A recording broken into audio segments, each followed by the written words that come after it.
In a quiet, upper-class neighborhood of Matamoros, where the dust of the Tamaulipas desert settles on manicured lawns, stands a concrete monolith.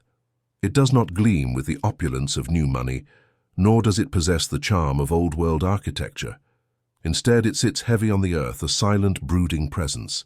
Seized by the state decades ago, the structure is now a monument to a fallen kingdom. Its purpose expired, its power extinguished, yet its form remains an indelible scar on the city's landscape. The air inside hangs thick with the scent of decay, a mixture of dust, stagnant water, and the slow rot of fine wood left to the mercy of humidity.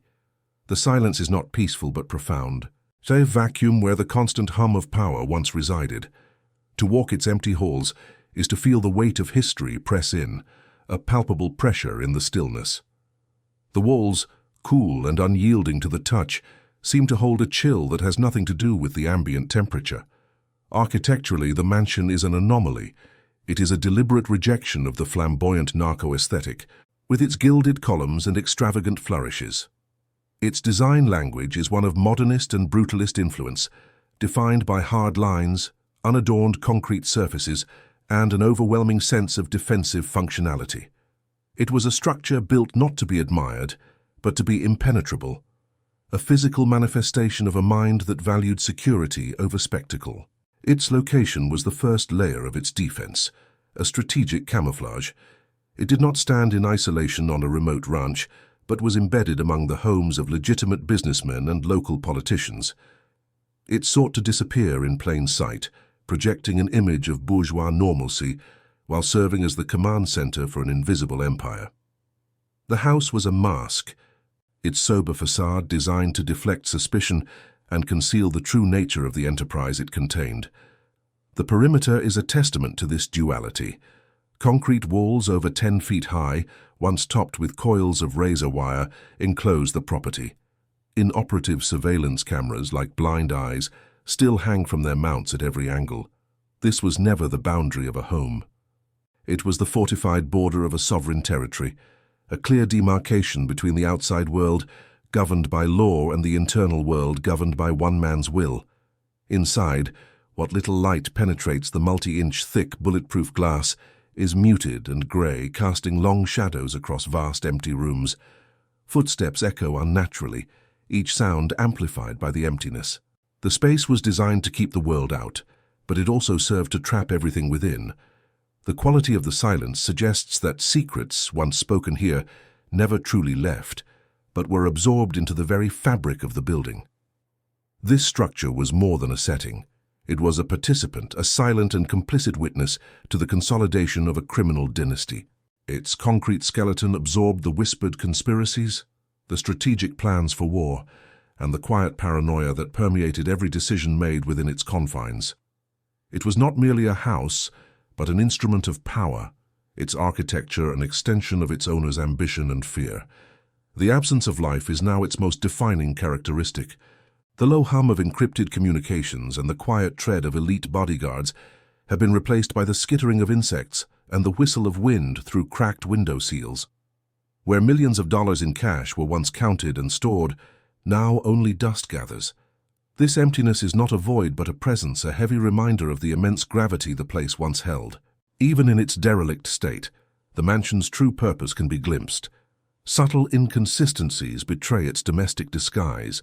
Doors with engineering far beyond residential need, strange and extensive wiring that hints at a sophisticated communications hub, and a chillingly soundproof quality to the lower levels. These are the architectural footprints of an underworld, the physical evidence of a fortress hiding within a family home. This fortress was the materialization of a single mind, that of Osiel Cardenas Guillen.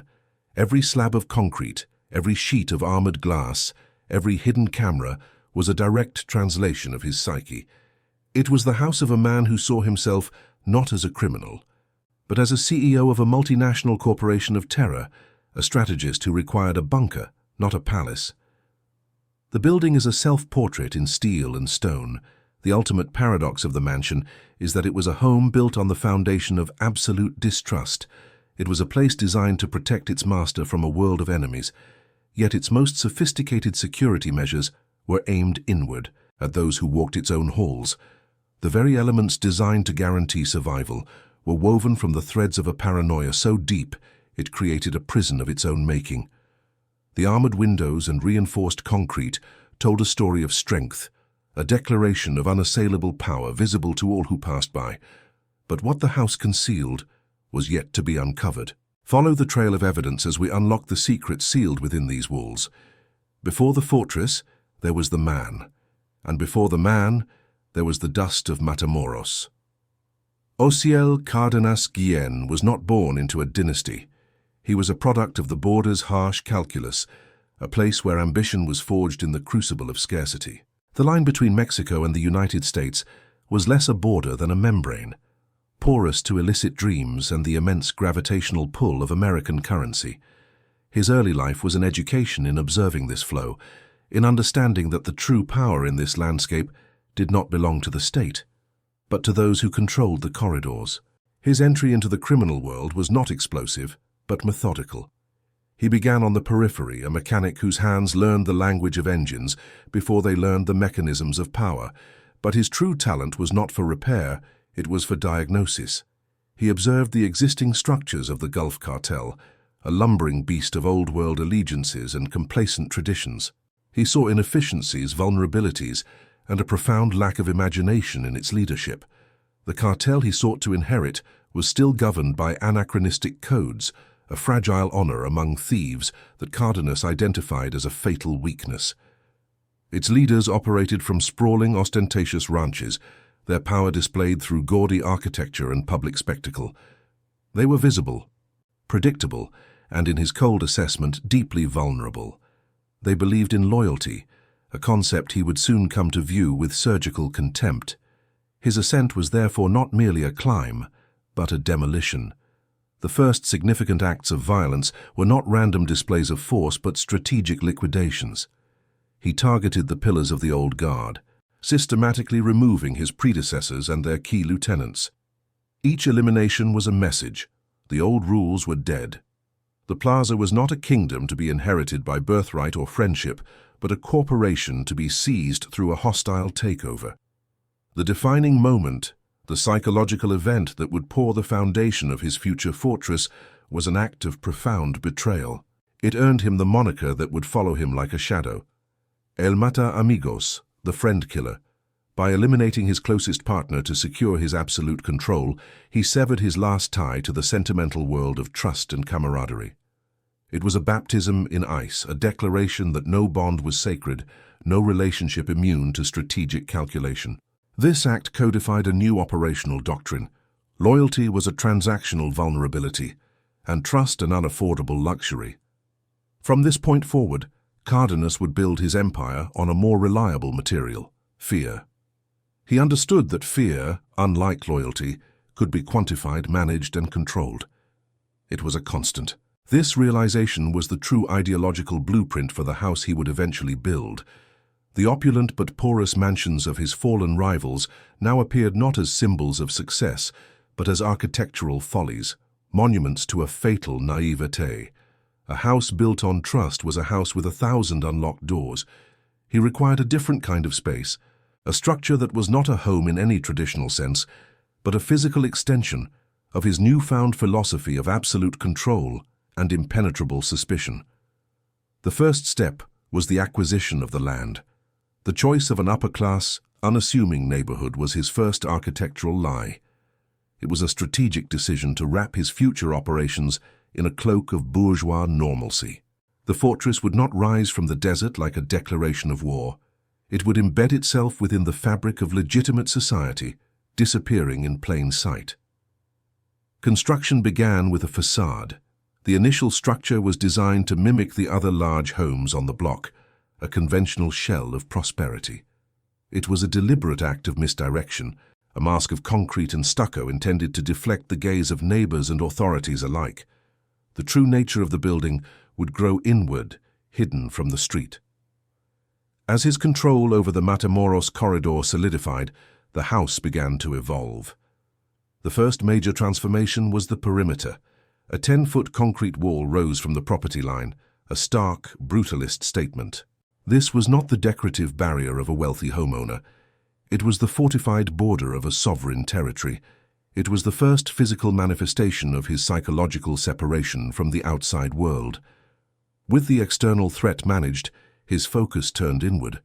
The wall kept enemies out, but the true source of his anxiety was the enemy within. The memory of the betrayal that secured his throne haunted his strategic planning. He understood that the greatest danger would not come from a rival army, but from the quiet whisper of a subordinate in his own hallway. The next layer of defense was transparent yet absolute. Multi-inch thick bulletproof glass replaced every window. This was a critical innovation. It allowed him to observe the world from a protected bubble, transforming him into an invisible spectator. The glass was not just a shield, it was an instrument of power, reinforcing the one-way flow of information and control that he craved. The mansion's interior design began to mirror his corporate, methodical approach to crime. Spaces were not defined by domestic comfort, but by operational function.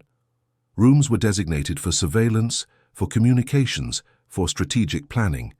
It was less a home and more a headquarters, a sterile and efficient machine for managing a multinational criminal enterprise. The house became a physical timeline of his paranoia. Every rumor of a new rival, every hint of internal dissent, every successful law enforcement operation against other cartels was met with a new architectural response. A reinforced door, a more sophisticated camera system, a soundproofed room in the lower levels. The building was a living organism, growing thicker, harder, and more isolated with each passing threat. It ceased to be a construction project with a clear endpoint. It became a process of perpetual fortification, an obsession rendered in steel and concrete. The mansion was never truly finished because the fear it was designed to contain was infinite. Each layer of security only served to highlight the existence of a new, more insidious vulnerability that needed to be addressed. The fortress on the quiet street in Matamoros was therefore not an expression of power achieved, but a desperate attempt to manage a power that was inherently unstable. It was born from a psychological wound, the conviction that the world was fundamentally treacherous. The house was not a palace for a king, but a custom-built prison for a man who had concluded with chilling certainty that he could trust no one, not even himself. The consolidation of the Matamoros-Brownsville corridor was not merely a territorial conquest, it was the acquisition of a corporate asset. Oziel Cardenas Guillen approached the plaza with the cold calculus of a CEO, identifying its logistical choke points, its revenue streams, and its potential for growth. His first order of business was to eliminate the inefficient and sentimental leadership of the old guard. The initial structure on the quiet residential street was still just a house then, a base of operations whose conventional facade belied the strategic violence being orchestrated from within its walls. As the bodies of his rivals were buried in the Tamaulipas desert, the first architectural response was erected. A solid concrete wall over 10 feet high rose from the property line, its stark, unadorned surface a declaration of sovereignty. This was not the decorative enclosure of a suburban estate. It was the fortified border of a new nation-state, a physical line drawn between the world Cardenas now controlled and the one that existed outside his will. The wall announced that the property was no longer a participant in the neighborhood. It was an entity unto itself. With the primary trafficking route secured, the empire diversified. Cardenas institutionalized the practice of cobro de piso, a systematic extortion racket that bled every commercial enterprise in his territory, from street vendors to multinational factories. This torrent of new capital required management, and the mansion began its transformation from a command post into a financial hub. The architecture had to adapt to secure not just a man, but the immense liquidity of his enterprise. Certain rooms on the ground floor once intended for domestic life were repurposed. Windows were bricked in, walls were reinforced, and commercial-grade vault doors were installed. These spaces became counting rooms, where teams worked in shifts to process mountains of American currency. The low hum of bill-counting machines became part of the building's ambient sound, a mechanical heartbeat pulsing with the rhythm of a parasitic economy. The house was now a bank. The empire's most significant innovation, however, was biological before it was architectural. By recruiting deserters from Mexico's elite special forces, Cárdenas created Los Zetas, a private army of unparalleled discipline and brutality. This act fundamentally altered the cartel's DNA, transforming it from a criminal syndicate into a paramilitary organization. Such a force could not be managed from a simple office. It required a war room. A new wing began to take shape, or perhaps an existing basement was excavated deeper, its earth displaced to make room for a subterranean nerve center. This space was engineered for absolute secrecy. Walls were soundproofed, not merely for privacy, but to contain the sounds of strategic planning and, when necessary, the sounds of interrogation. It was a sterile, functional environment, illuminated by the cold glow of screens and tactical maps. The operational doctrine of Los Zetas, predicated on terror and overwhelming force, demanded a specific infrastructure within the fortress. The soundproof chambers were not just for meetings, they became laboratories of fear, places where rivals, informants, or disloyal subordinates were brought to be broken. The mansion's blueprint now included a hidden, sanitized space for the methodical application of violence, a clinical black site concealed beneath a manicured lawn. As the Zetas expanded Cárdenas's territorial control across Mexico, the mansion grew in tandem. It had to accommodate an ever larger retinue of elite guards, advisors, and communications specialists. The property expanded, acquiring adjacent lots through intimidation and purchase. New structures were built, not as homes, but as barracks and functional annexes, all connected to the central fortress, creating a unified, self-contained compound. The logistics of managing a continental drug trafficking network necessitated a technological leap. A dedicated communications room was established, a chamber bristling with antennas, servers, and radio frequency interception equipment. From this electronic brain, Cárdenas and his operators could monitor police and military movements, track shipments in real time, and coordinate Zeta operations hundreds of miles away. The house had developed a central nervous system. This obsession with information control was absolute. The mansion was not just a receiver of intelligence, it was a broadcaster of power. High-ranking politicians, federal police commanders, and customs officials were not met in neutral locations. They were summoned to the fortress, forced to pass through its layers of security, a journey designed to strip them of their official authority and remind them of where the true power resided. The interior design choices reflected this psychology of intimidation. While the exterior remained brutally functional, certain interior spaces were crafted to project an aura of unassailable authority. A visitor would be led through long, stark corridors of polished concrete, their footsteps echoing under the gaze of silent guards, before arriving in an office where the furniture was oversized and the lighting was controlled, to place them at a psychological disadvantage. The next architectural evolution was the most profound, for it was directed not at the outside world, but at the world within. A comprehensive network of internal surveillance cameras was installed, their lenses hidden in smoke detectors, light fixtures, and air vents. They monitored hallways, meeting rooms, common areas, and even the private quarters of his most trusted lieutenants.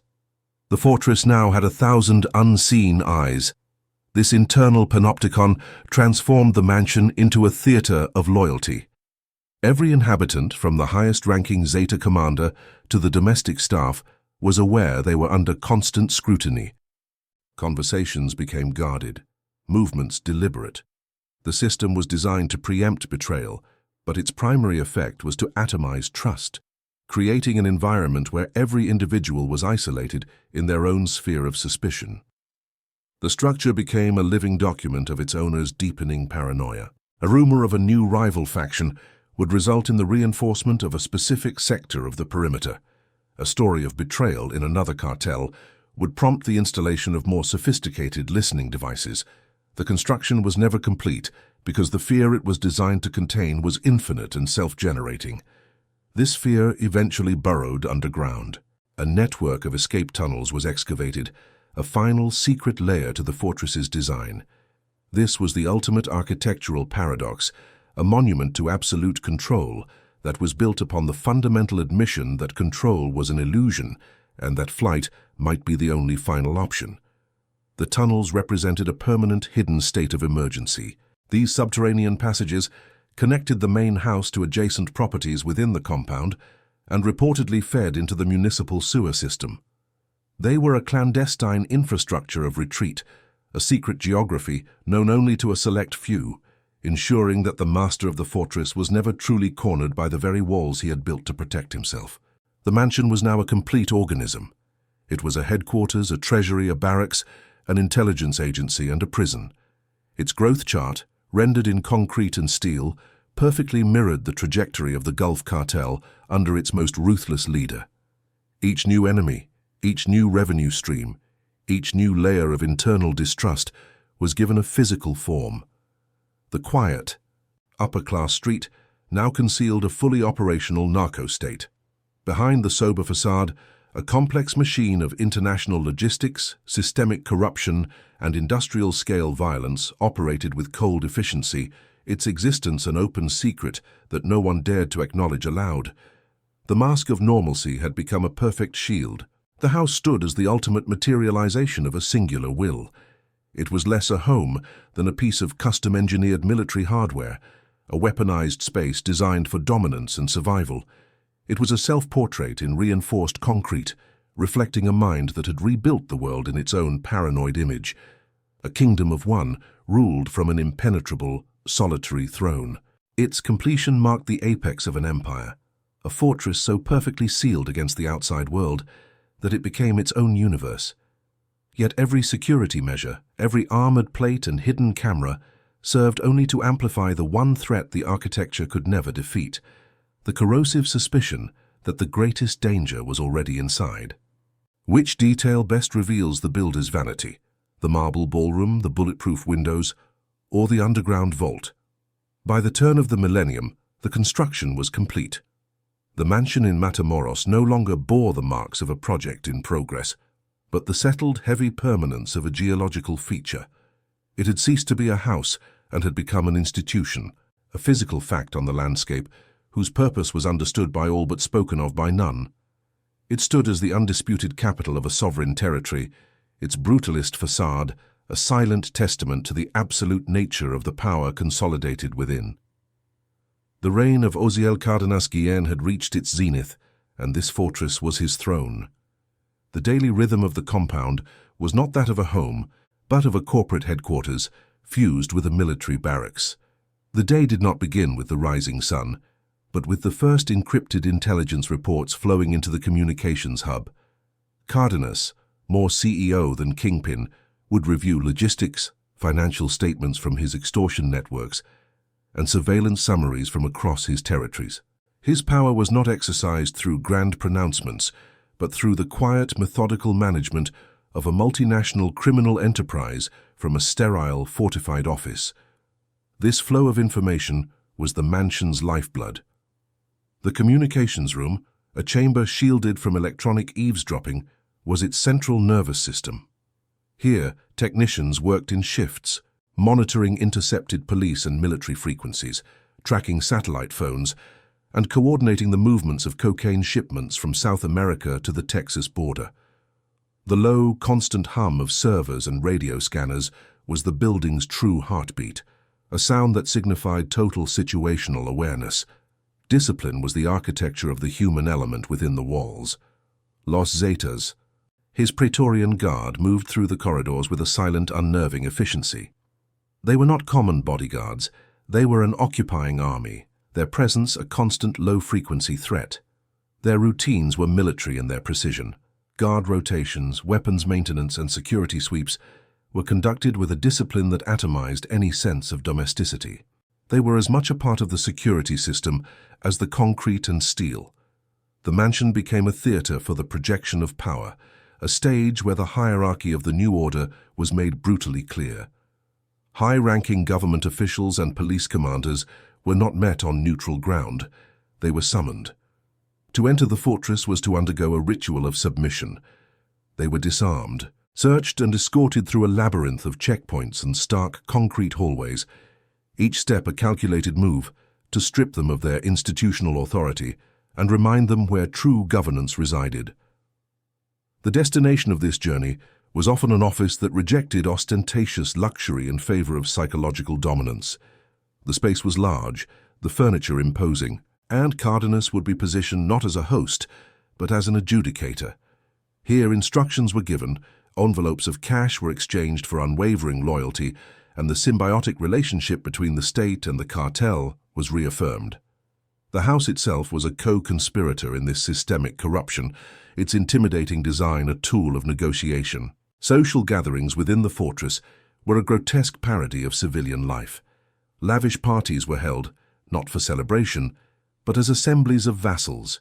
Business partners, corrupt politicians, and loyal lieutenants would mingle on manicured lawns, surrounded by the silent, watchful presence of Zeta commandos.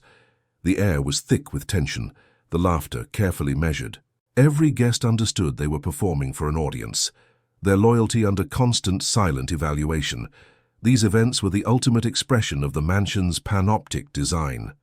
The network of hidden internal cameras captured every whispered conversation, every subtle glance, every handshake. From a central monitoring room, Cardenas could observe the theater he had created, analyzing the behavior of his own court. The surveillance system transformed every social interaction into an intelligence-gathering opportunity, a search for the faintest signal of dissent or betrayal. This constant scrutiny created an environment of profound psychological isolation for every inhabitant. Trust was an extinct currency. Lieutenants and guards alike operated with the knowledge that any misstep, any perceived slight could be recorded and reviewed. The fortress was designed to preempt conspiracy, but its primary achievement was the dissolution of all genuine human bonds, leaving each individual adrift in a sea of mutual suspicion. The mansion's architecture possessed a chilling, functional fluidity. A room that hosted a catered dinner for a visiting politician one evening could, by the next morning, be stripped bare and soundproofed for an interrogation. The domestic facade was a thin veneer, easily peeled away to reveal the brutal machinery of the underworld it concealed. This duality was the house's most terrifying secret, its capacity to shift from a seat of power to a chamber of horrors without a moment's notice. Deep within the structure, in the soundproofed lower levels, the work of the empire was conducted without witness. These sterile, windowless rooms were the laboratories where the cartel's policy of terror was refined and applied.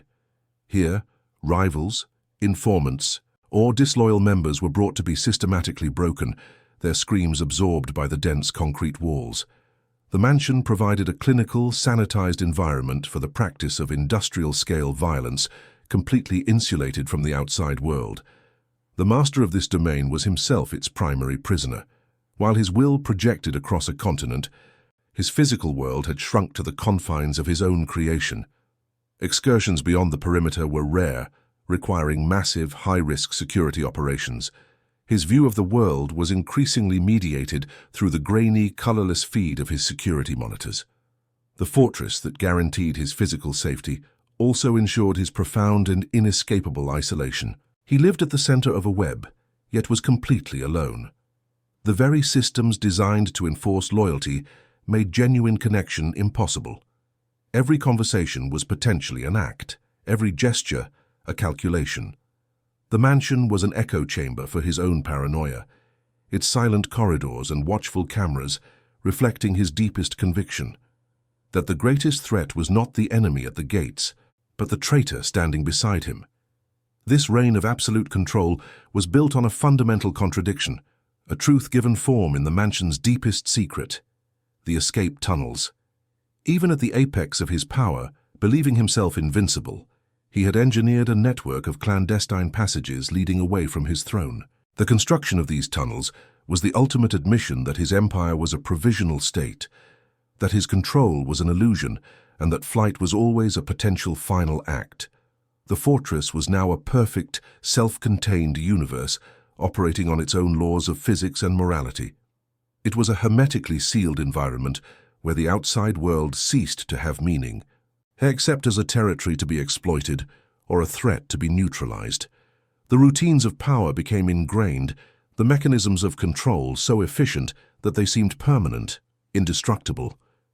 Inside these walls, the illusion of invincibility was absolute. The system Cardenas had built was a flawless machine, a monument to strategic foresight and ruthless efficiency. The mansion was the quiet, unbreachable center of this universe, a place from which he could dictate the course of events, with the detached calm of a god observing his creation from an impregnable heaven. Yet this perfect isolation bred a fatal arrogance. The man who controlled every variable within his fortress began to believe he could control the variables outside of it. The master of a closed system, he forgot the rules of the open world. This was a psychological flaw that no amount of concrete could reinforce, a vulnerability invisible to any camera. The first crack in the foundation appeared not from an enemy assault, but from an act of pure hubris. On a street in Matamoros, a stone's throw from his fortress, Cardenas and his Zeta convoy would directly confront and threaten the lives of two undercover American federal agents. It was a brief, reckless assertion of sovereignty, a moment where the king stepped beyond the borders of his kingdom.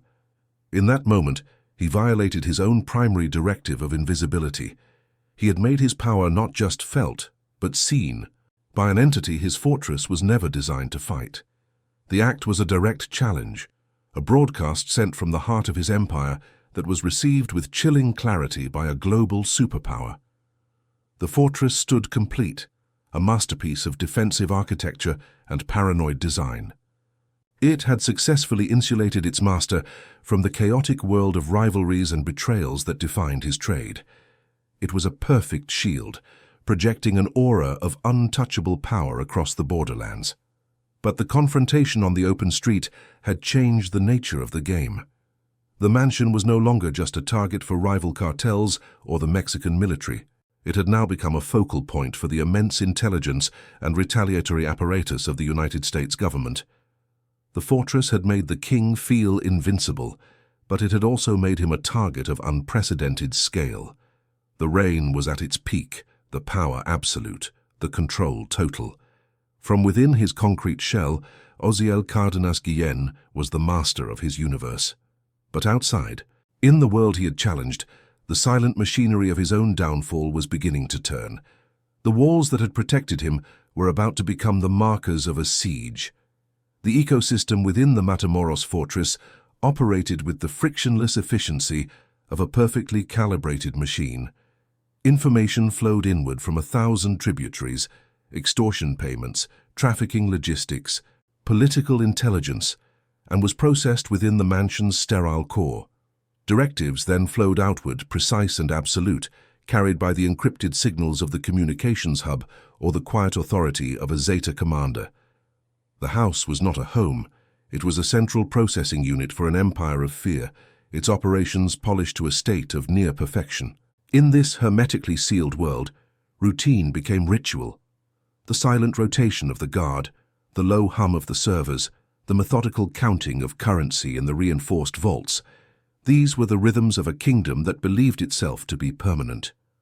Power was no longer a struggle. It was an administrative function. The fortress had achieved a state of equilibrium, a perfect, self-sustaining loop of control and profit, insulated from the chaotic variables of the outside world. This illusion of invincibility was the structure's most potent and most corrosive product. The concrete walls did more than block bullets. They blocked reality. Within their perimeter, the laws of cause and effect seemed suspended, replaced by the singular will of the man at the center. The mansion fostered a dangerous belief that the sovereignty it enforced within its own borders could be projected indefinitely onto the world beyond. The first tremor, the hairline fracture that would eventually compromise the entire structure, originated not from a rival's assault but from this very hubris. The confrontation in November 1999 with two American federal agents was a momentary lapse, a brief public tear in the carefully woven veil of invisibility. It was an act of pure impulse, a king stepping from behind his castle walls to personally assert a dominance that had, until then, been a matter of silent, implicit understanding. The incident was more than a strategic blunder. It was a psychological break. It violated the primary directive that had guided the empire's construction. True power is felt, not seen. For a few critical minutes on a public street, the invisible hand revealed its face, and in doing so, It issued a direct challenge to an entity far larger and more patient than any rival cartel. The fortress had bred an arrogance that forgot the limits of its own geography. The immediate consequence was not a thunderous retaliation, but a profound and ominous silence. Across the border, gears began to turn within an intelligence apparatus designed for global reach. The name Ociel Cardenas Guillen, once a regional concern, was elevated to a priority target. The brief street encounter had placed the fortress and the entire empire it commanded under a new and far more powerful microscope. The first crack was not in the concrete, but in the anonymity that had been its most crucial shield. The response to this new pressure was not strategic retreat, but architectural reinforcement. The incident was interpreted not as a failure of judgment, but as a failure of security. The logic was simple and flawed. If the outside world was now a greater threat, the fortress must become even more impenetrable. New surveillance protocols were implemented, access was further restricted, and the internal scrutiny intensified. The house began to suffocate under the weight of its own defenses. A slow, dark stain began to appear on a concrete wall in one of the lower-level corridors, the result of a persistent, untraceable leak. It was a minor imperfection, a trivial maintenance issue in a structure of such immense scale. Yet it spread slowly, like a disease, a creeping map of some internal decay. The water, seeping through a microscopic fissure, was a physical manifestation of the pressure building on the foundations of the empire. The mansion's most sophisticated systems began to betray their own purpose. The network of internal cameras, designed to be the all-seeing eye of the master, started to record not loyalty, but the subtle signs of its erosion. A furtive glance between two guards, a whispered conversation in a hallway just beyond the reach of a microphone, the growing tension in the body language of his most trusted lieutenants. The panopticon began to document the very conspiracies it was built to prevent. The constant surveillance intended to enforce discipline instead began to curdle morale. It created an atmosphere of suffocating distrust, atomizing the very human bonds necessary to maintain a cohesive organization. Loyalty cannot be manufactured through observation alone. Under the relentless gaze of the camera, it was replaced by a brittle and resentful performance. The fortress was designed for a garrison of soldiers, but it was inhabited by men, and men eventually break. This internal decay provided the opening the external forces had been waiting for. The vast intelligence operation targeting Cardenas did not need to breach the walls with explosives. It needed only to find a loose stone. A crack in the human element appeared. A captured operative facing a lifetime in an American prison decided to talk. A disgruntled Zeta, feeling the pressure of the internal paranoia, made a clandestine call. The betrayal was not a single dramatic event, but a slow drip of information. A schedule, a name, a radio frequency, a detail about the mansion's internal layout. Each piece of data was a key, unlocking another small part of the puzzle.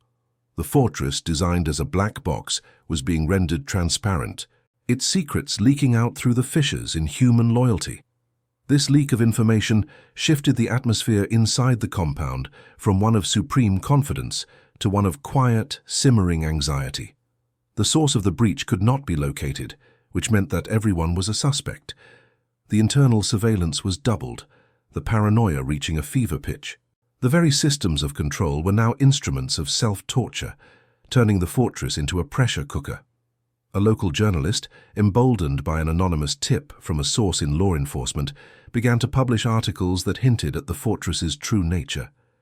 The stories were cautious, filled with qualifiers, but they began to chip away at the mansion's facade of bourgeois normalcy. The public narrative of an eccentric but legitimate businessman began to crumble, replaced by whispers of the narco state hidden in plain sight. These whispers grew louder. The house, once a symbol of untouchable power to the citizens of Matamoros, began to transform into a symbol of a coming war.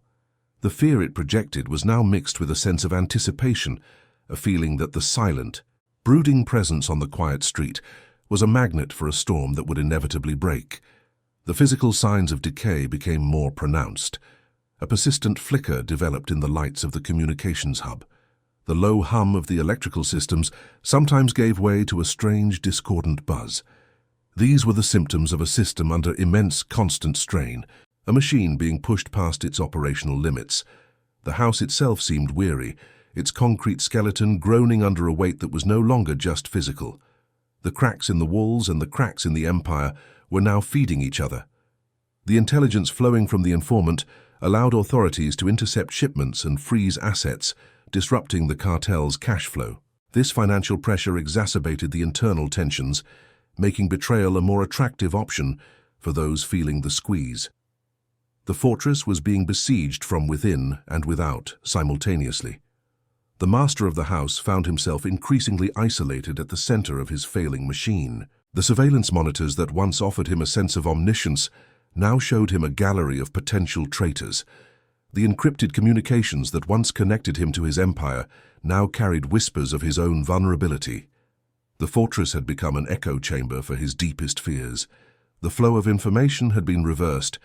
For years, the mansion had been a net importer of intelligence, a black hole that absorbed the world's secrets. Now it was bleeding data. Its operational security, its financial structures, its very architectural blueprint were being mapped by enemies he could not see. The fortress was no longer an unknown quantity. It was a target. The final illusion to crack was that of control. The man who had engineered a universe to bend to his will was now a passive observer of its slow-motion collapse. The walls he had built to keep the world out now served only to trap him with his own escalating paranoia, a prisoner in a cage of his own design, waiting for a final inevitable assault. The end did not arrive as a whisper of betrayal in a darkened corridor, but as a thunderclap from a clear sky. It began with a sound the fortress was not built to repel, the percussive, rhythmic chopping of military helicopter blades, a sound that did not respect 10-foot concrete walls.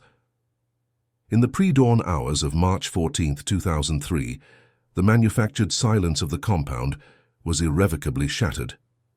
The quiet, upper-class street, long held hostage by the mansion's brooding presence, became an occupied military zone, its bourgeois tranquility erased by the sudden, overwhelming arrival of the state. This was not a police raid, it was a declaration of war. The force assembled was not meant to serve a warrant, but to conquer a territory. Elite units of the Mexican army, acting on the precise intelligence coordinates provided by their American counterparts, descended upon the property not as petitioners at a gate, but as a besieging army. The mansion's very design, its overt display of impenetrable defense, had justified the use of overwhelming force. It had provoked the exact response it was intended to deter.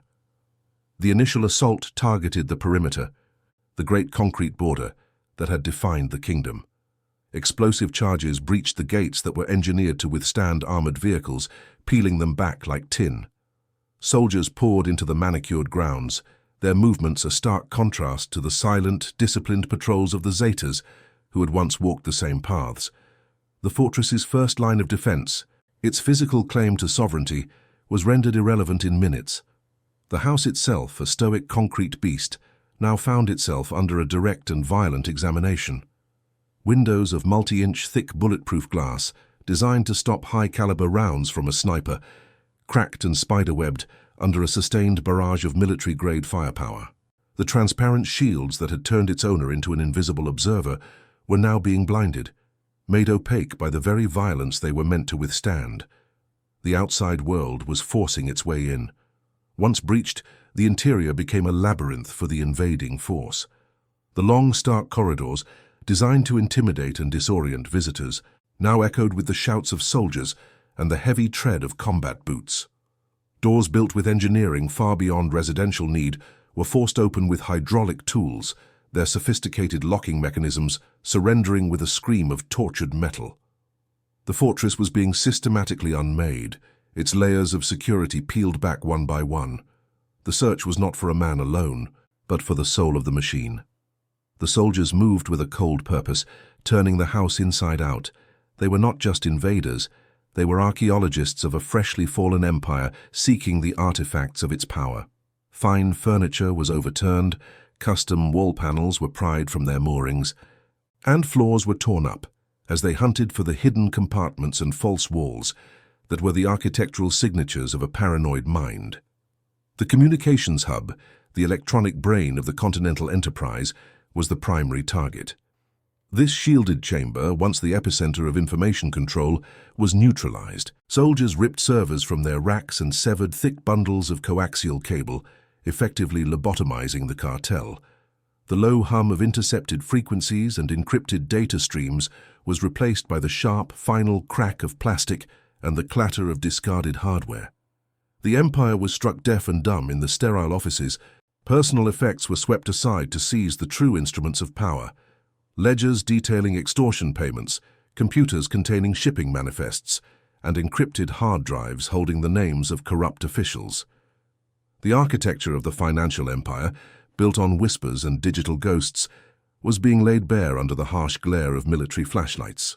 The mansion was no longer a shield. It had become a tomb containing all the evidence needed for a conviction. The internal surveillance system, the owner's all-seeing eye, recorded its own demise. The hidden lenses in smoke detectors and light fixtures captured the chaotic ballet of the raid. Soldiers swarming through hallways, the frantic, futile resistance of the inner guard, and the methodical dismantling of the kingdom. The panopticon, designed to be the ultimate tool of control, became the impartial, unblinking witness to the absolute loss of it. Deep in the lower levels, the soundproof chambers were breached. These sterile, windowless rooms, built to contain the secrets of methodical violence, were now exposed. Whatever horrors they had absorbed into their dense concrete walls were now part of a federal crime scene. The clinical black site, hidden beneath a suburban home, had its doors kicked in, its purpose violently inverted from a space of hidden terror to one of public record. The search revealed the house's final, most desperate secret, the entrance to the escape tunnels. The discovery of these subterranean passages was the ultimate architectural confession. It was the material proof that beneath the performance of absolute, unassailable power, there had always been a deep, abiding fear of its collapse. The king of the impenetrable castle had always been prepared to flee like a rat through the sewers. The mansion, which had been a living participant in the consolidation of power, was now a passive victim of its dissolution. Its cool, unyielding surfaces were scarred, its carefully calibrated atmosphere of intimidation was violated, and its profound silence was filled with the noise of its own autopsy. The structure had been turned inside out, its hidden functions and secret geographies exposed to the light. The raid was a process of material exorcism. Every object that symbolized power was stripped of its context and reduced to an evidence tag. Paintings were taken from walls, not for their artistic value, but to check for hidden safes behind them. Vault doors were cut open with torches, revealing stacks of currency that were no longer assets but liabilities. The material culture of the empire was being inventoried for its own prosecution. As the sun rose over Matamoros, it illuminated a scene of total reversal. The fortress, once a black hole that drew all power and information into its core, was now bleeding its secrets out into the world. The flow of control had been irrevocably reversed. The house was no longer a headquarters or a throne. It was a ruin, a hollowed-out shell filled with the ghosts of a fallen dynasty. The physical structure remained, a concrete scar on the neighborhood, but its essence had evaporated. The intricate web of technology, discipline, and fear that had animated it was gone. The building's purpose had expired. It was now just a collection of reinforced concrete and shattered glass, a monument to a power that had believed itself to be permanent. The owner, its creator and primary prisoner, was found not in a blaze of glory, but cornered within the trap he had so meticulously constructed. The walls that were meant to protect him from the world had ultimately only served to channel the assault directly to his door, containing him for the final, inevitable capture. His fortress had become his cage. The aftermath of the raid left the mansion in a state of profound stillness, a silence deeper and more permanent than any it had known before. It was the silence of a machine that has been shut down, its gears frozen, its energy dissipated. The great beast of concrete and steel had been slain, its internal organs examined and removed. What remained was a vast and empty stage, littered with the props of a tragedy. The overturned furniture, The dangling wires, the splintered doors, all were testament to the ferocious speed with which a kingdom built over a decade could be dismantled in a few hours. The illusion of permanence had been shattered as completely as the armored glass. So where does power truly reside? In concrete, or in what survives its fall? Consider the architecture of ambition, and subscribe for more chronicles of empires turned to dust. In the immediate aftermath, the fortress became a monument to its own defeat. Occupied by the very state it was built to defy, its corridors, once paced by elite assassins, now echoed with the indifferent tread of Mexican soldiers. The structure, conceived as the embassy of a sovereign narco-state, was reduced to a seized asset, a trophy of war. A new silence descended, heavier and more hollow than the one that had preceded it. It was not the calculated silence of control, but the profound, vacant silence of a machine whose power has been cut, its purpose extinguished forever. The architect of this concrete kingdom, Ociel Cárdenas Guillén, was traded from one cage to another. First held in Mexico's highest security prisons, he was extradited to the United States in 2007, where the illusion of his sovereignty evaporated under the fluorescent lights of a federal courtroom. He negotiated his fate, his empire reduced to a bargaining chip for a lesser sentence. The man who built an impenetrable fortress to command a continent now resides as an inmate in a federal penitentiary, his world circumscribed by the dimensions of a standard-issue cell. The mansion itself entered a long purgatory. For years it remained in a legal limbo, a ghostly possession of the state, too infamous to sell and too solid to easily demolish. It became a permanent fixture in the landscape of Matamoros, a brooding, empty shell slowly surrendering to the elements. The manicured lawns grew wild, and dark stains from leaking water crept down its unadorned concrete face like tears shed for a fallen dynasty. The house was no longer a character in an ongoing drama, but a relic in its epilogue. For the city's inhabitants, the fortress transformed from a source of palpable fear into a whispered legend. It became a dark landmark, a pilgrimage site for the curious who would drive by slowly, pointing out the scarred walls and blinded windows. Stories of what transpired within its confines became the city's modern folklore, a cautionary tale about a power so absolute it could only collapse under its own weight. The structure was no longer a headquarters. It was a ghost story written in stone. The intricate systems of defense decayed into artifacts of paranoia. The network of internal surveillance cameras, the all-seeing eyes of the master, now hung from their mounts like dead insects, their lenses clouded with dust and neglect. The razor wire atop the high walls rusted and sagged. The armored gates, twisted from the force of the assault, were frozen permanently ajar, a silent invitation into a kingdom that no longer existed. The panopticon had gone blind. The fall of the house did not bring peace. The power vacuum left by Cárdenas's capture unleashed a cataclysm of violence far greater than any he had orchestrated. His most lethal innovation, Los Zetas, broke from their Gulf cartel masters, plunging the region into a new and hyper-brutal war. The fortress, designed to contain and focus a singular power, had, in its collapse, released a plague of chaos that would redefine the conflict for a generation. Eventually, the state attempted to cleanse the property of its history. In an effort to erase the symbol, the mansion was transferred to a government institution, its purpose officially rewritten. But a structure built as a monument to fear cannot easily be repurposed for civic duty. Its brutalist form and defensive posture resist any narrative of normalcy. It remains a scar, a physical reminder of the parallel state that once operated with impunity from within its walls. Stripped of its technology, its occupants, and its purpose, the mansion stands as a mute witness. Its concrete skeleton absorbed the hum of a criminal empire and the shockwave of its end. It is a hollowed-out archive of a specific ambition, a testament to a mind that sought to engineer a universe of perfect control. The structure that was once the brain of a continental operation is now just a memory, its silence the final record of its failure. What lingers is not the evidence of power but the architecture of fear. Every reinforced wall, every sheet of armored glass, every hidden passage was a concession to a world perceived as fundamentally treacherous. The fortress was the ultimate defense against betrayal, chaos, and erasure, yet it was betrayal that brought it down, chaos that followed its fall, and a slow, creeping erasure that is now its final fate. The low hum of the servers has been replaced by the whistle of wind through cracked window seals. The confident tread of guards has given way to the skittering of insects across dusty floors. The fortress was built on the conviction that power, if sufficiently fortified, could become permanent.